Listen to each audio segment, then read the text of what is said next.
Ville Liukku, IPV:n kausi käyntiin viikonloppuna vieraspeli Tuplalla.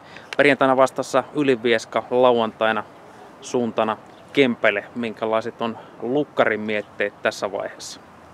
No on kyllä hyvät mietteet, että pitkä talvi on treenattu tätä varten ja päästään kerrankin tosi toimiin nyt. Niin olen kyllä innolla, että pääsee vähän näyttää sitä, mitä on talvella opittu.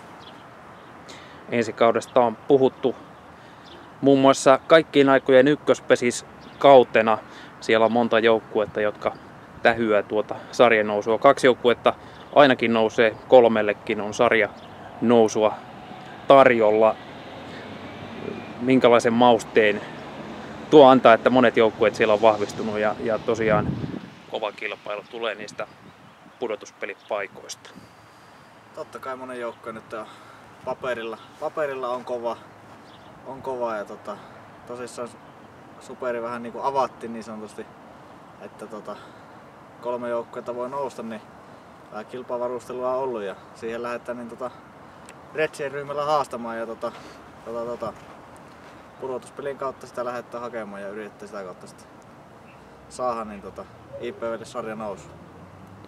IPV ei kuitenkaan tuohon kilpavarusteluun varsinaisesti lähtenyt mukaan, eli hyvin pitkälti sama runko on säilynyt mitä viime kaudella. Tietysti muutamia muutoksia, mutta minkälainen ryhmä teillä noin muuten on kasassa ensi kaudeksi? Kyllä meillä löytyy joka pelipaikalle ihan huippuäijä siitä, että joukkuepeli ja ulkopeli on meidän avainsanat ja sitä kautta me lähdetään joka peliä voittamaan. Ja niin kuin tuossa puhuttiin poikien kanssa, niin joka peli meillä on mahdollisuus voittaa ja se myös me yritetään tehdä. Ja sinä varsinkin tuossa ulkopelissä, toki myöskin sisäpelissä tärkeässä roolissa lukkarina. Minkälaisia uusia jippoja on matkan varrella tarttunut tässä talven aikana tuohon lukkaripelaamiseen?